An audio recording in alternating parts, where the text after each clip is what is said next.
حجم انتقال مبلغ‌های مهاجران مهنتی به سطح رکوردی کاهش یافت. کرونا ویروس در آسیای میانه. اقتصادچیان تنزل اقتصادی جهانی را پیشگویی می‌کنند. Заказ мало, но каждая неделя 4000 или 5000 вот так, а больше нет. در اثنای پاندمی جهانی حجم انتقال مبلغ‌های مهاجران مهنتی که در روسیه کار و فعالیت می‌کنند در طول چند سال اخیر به سطح رکوردی کاهش یافته است. در سیستم پرداخت‌های یونیستریم حجم انتقال‌ها از روسیه در مقایسه با همین دوره سال گذشته 35% فرو رفته است. این رقم با تحرک عمومی بازار موافق است، گفت نماینده سیستم به RBK. در سیستم ازالت کرونا باشد در ماه مارت حجم انتقال 30% کم شده است و در ماه اپریل 50% کاهش یابی در نظر است. می‌نویسد RBK با استناد به منبع خود.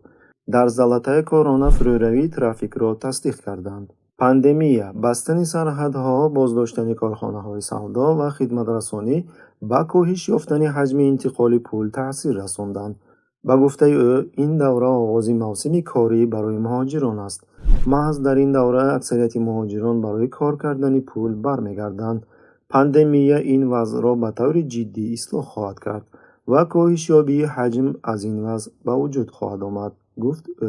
من اما جا کار قبول کنم، من دیوانه شدم اینجا اومده خودم در مردی کار بازی سیاه میکنم برای که معلومات روی جده دارم. به عقیده مشاهدان پدیده مشاهده شده میتواند وضع موجود اجتماعی و اقتصادی آسیای مرکزی را باز هم شدیدتر کند و از این رو انتظار می رود که وضعیت رژیم های کنونی فساد زده در منطقه سست خواهد شد.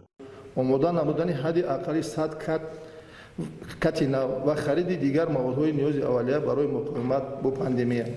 یادرس میکنیم که انتقال پول از روسیه و تاجیکستان نصفی مجموع محصولات داخلی کشور را تشکیل می‌دهد. طبق معلومات بانک جهانی، تاجیکستان از روی این نشان دهنده در جهان در جای اول است و قرقیزستان با 32% مجموع محصولات داخلی در جای دوم قرار دارد. Экономическая деятельность замедлилась в связи с тем, что закрытие границ произошло. Это уже свершившийся факт. Деловая активность падает.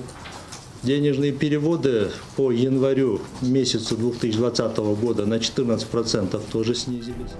O'zbekiston Respublikasi hududida 30 va 60 kunlik muddatga vizasiz va elektron viza asosida kirib kelgan hamda karantin e'lon qilinganligi munosabati bilan طبق اطلاع وزارت کارهای خارجه ازبکستان، عین زمان 23 شهروند ازبکستان در خارج کشور با کرونا ویروس سرایت یافتند.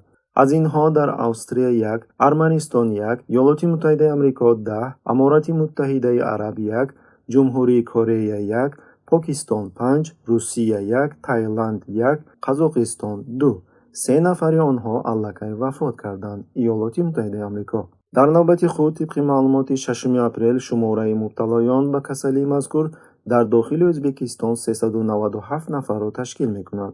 Мы будем ежедневно информировать вас о принимаемых мерах Государственной комиссии, правительства, центральных госорганов. در قزاقستان شماره سرایت شدگان 651 نفر، در قرقیزستان 228 نفر را تشکیل می‌کند. فاسکن 10,000 دلار بود در حساب میونه و یعنی برابر قریب 100,000 150,000 دلار و غیره شد، یعنی که با مراتب علاقه نرخ بالا رفته است. تا به امروز مقامات تاجیکستان و ترکمنستان دعوا دارند که در کشورهای آنها کسی به ویروس مذکور مبتلا نشده است، ولی به همه این نگاه نکرده روزهای 6 و 7 اپریل در شمال تاجیکستان بالاروی نرخ مواد خوراکواری مشاهده شده است که مشاهدان در بازارهای محلی تلاطم را قید نمودند. در روز 50 تا At this stage, the current account deficits have become smaller. سابق سراقتصادچی خزینه بین المللی اسعار اولیویه بلانشاران پیشگویی کرده است که جهان پس از برقرار شوی از پاندمی آن را چی انتظار است. به عقیده اولیویه دشواری‌ها هنوز در آینده است و سالهای طولانی لازم است که همه عاقبت‌های آن را پس سر نماییم، گفت او در مصاحبه با روزنامه شوئدی سونسکا داگبلادت. با گفته کارشناس برای حداقل به معیار برگشتن اقتصاد جهانی از آنی که اکثریت آدمان فکر میکنند برعکس بوده وقتی زیاد را طلب میکند. اولیویه بلانشاران رژیم‌های کنونی را دعوت میکند که وقتی آن رسیده است که انسانیت را توسط کشادن همیانها ва наҷот додани ҳаёти инсоният талош варзанд. фикр мекунам ки буҳрони мазкур бояд ба ду марҳила тақсим шавад. якум, кӯшиш кардан зарур аст ки шумораи одамони сироятшуда коҳиш дода ба ниёзи системаи тандурустӣ кӯмак кардан лозим аст. ин гарон мебошад, вале зарур аст. дар марҳилаи дуюм мо бояд мубориза бар зидди бемории коронавирусро идома диҳем ва танҳо пас аз ин мо метавонем қадами аввалро ба ҳолати пешина баргардонем, гуфт Оливье Бланшарон ва фавран гуфтаҳояшро ислоҳ карда гуфт, то ба андозаи монанди ӯ. ба ақидаи коршинос вазъият бо пандемия ба якчанд моҳи дигар эҳтимол аст тӯл бикашад. ин маънои онро дорад ки савдои ҷаҳониро рукуд ва иқтисоди ҷаҳониро таназзул интизор аст. фикр намекунам ки маҳдудиятҳо дар як лаҳза бекор карда мешаванд. инро эҳтиёткорона бояд кард.